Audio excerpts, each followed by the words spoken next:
Hi friends, మీకోసం ఈరోజు బంగాళదుంప మెంతికూర ఫ్రై చూపించబోతున్నాను. ఈ రెండు కాంబినేషన్స్లో ఒక్కసారి ట్రై చేయండి.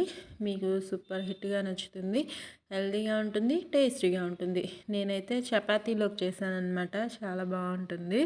మీరు ట్రై చేసి మీకు ఎలా వచ్చిందో నాకు కామెంట్స్లో పెట్టండి. నా వీడియో నచ్చితే లైక్ చేయండి, యూస్ఫుల్గా ఉంటే షేర్ చేయండి. ప్రాసెస్ ఇంగ్రీడియంట్స్ చూసేయండి. స్టవ్ మీద గిన్నె పెట్టేసుకొని ఒకటి మీకు ఏది వీలుగా ఉంటే అది తీసుకోండి. స్టవ్ వెలిగించేసుకొని ఆయిల్ ఒక 3 స్పూన్స్ సరిపోతుంది, ఎక్కువగా అవసరం లేదు.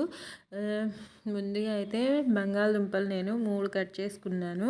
మెంతి కూర పెద్ద కట్ట ఒకటి అన్నమాట, సరిపోతుంది. ఇంకా జీలకర్ర వేస్తున్నాను.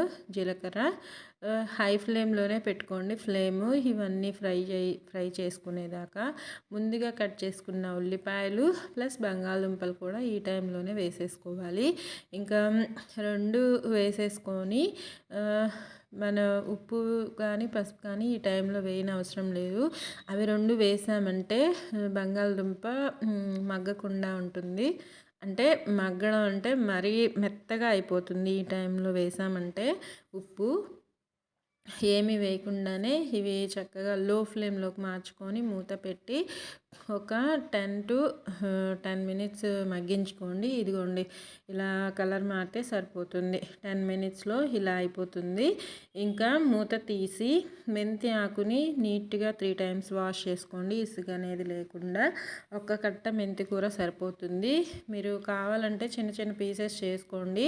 దాంతోపాటు పాలకూర కొద్దిగా ఉంది, హాఫ్ కట్ట, అది కూడా వేస్తున్నాను. నేనైతే కట్ చేసి వేసుకున్నాను, మరీ చిన్న పీసెస్ అవసరం లేదు. కాడలతో సహా వేసుకోండి. లేత ఆకులైతే మన ఆకుకూరలు అలా తినటం వల్ల పీచు పదార్థం ఉంటుంది కదా, మన పొట్ట కూడా క్లీన్ అవుతుంది, హెల్త్కి కూడా చాలా మంచిదన్నమాట. ఇంకా ఆకుకూరలు వేసిన తర్వాత పసుపు సాల్ట్ వేసుకోండి సరిపడా, మీ టేస్ట్కి సరిపడా. నేనైతే 1 స్పూన్ అంత వేస్తున్నాను. మీకు బంగాళదుంప దీనిలో వెట్గా వస్తుంది, ఎందుకంటే ఈ ఆకుకూరలు వేసిన తర్వాత వీటిలో ఉన్న వాటరు దాన్ని కాస్త ముద్దలాగా తయారు చేస్తుంది. మీకు వెట్గా అవసరం లేదు, బంగాళదుంప డ్రైగా కావాలి అనుకుంటే ముందు బంగాళదుంపల్ని ఫ్రై చేసి పక్కన పెట్టేసుకొని అప్పుడు అవి క్రిస్పీగా ఉంటాయి కదా, ఇంకా పక్కన పెట్టుకొని ఈ ఆకుకూర వేసి అది కాస్త మగ్గిన తర్వాత అప్పుడు బంగాళదుంప కూడా మిక్స్ చేసుకొని వేసుకోండి మిగిలిన ఇంగ్రీడియంట్స్. అలా క్రిస్పీగా వస్తుంది. ఇలా చేస్తే మాత్రం వెట్టగానే వస్తుంది. చపాతీ కోసం ఇలా బాగుంటుంది, అందుకే ఇలా చేశాను. అలా మనం సైడ్ డిష్ తింటే బాగుంటుంది, పప్పులో కానీ చారులో కానీ. అలాగా కాస్త మగ్గాయి కదా, ఒక 10 మినిట్స్ లో ఫ్లేమ్లో మూత పెట్టి మగ్గించుకున్నాను. ఇదిగోండి, ఇలా వచ్చాయి.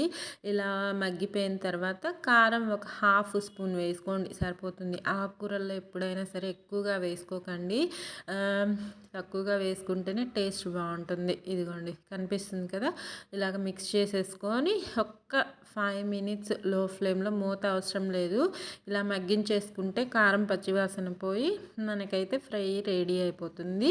మీరు టేస్టీగా తినాలి అనుకుంటే చపాతీలో తినగలుగుతాము ఇలాంటి కర్రీస్. రైస్లో కంటే మీకు ఎలా వీలుంటే అలా చేసుకొని తినండి, ఎంజాయ్ చేయండి. కొత్తిమీర వేసేసుకొని లాస్ట్లో ఒక్కసారి మిక్స్ చేసుకొని స్టవ్ ఆఫ్ చేసేసుకోవడమే. మన బంగాళదుంప మెంతి కూర ప్లస్ పాలకూర రెండు కలిపి చేశాను, సూపర్ హిట్గా ఉంటుంది. నేను చెప్పేది అబద్ధం అనుకున్న వాళ్ళు మీరు ట్రై చేశాక మాత్రమే కామెంట్స్లో పెట్టండి.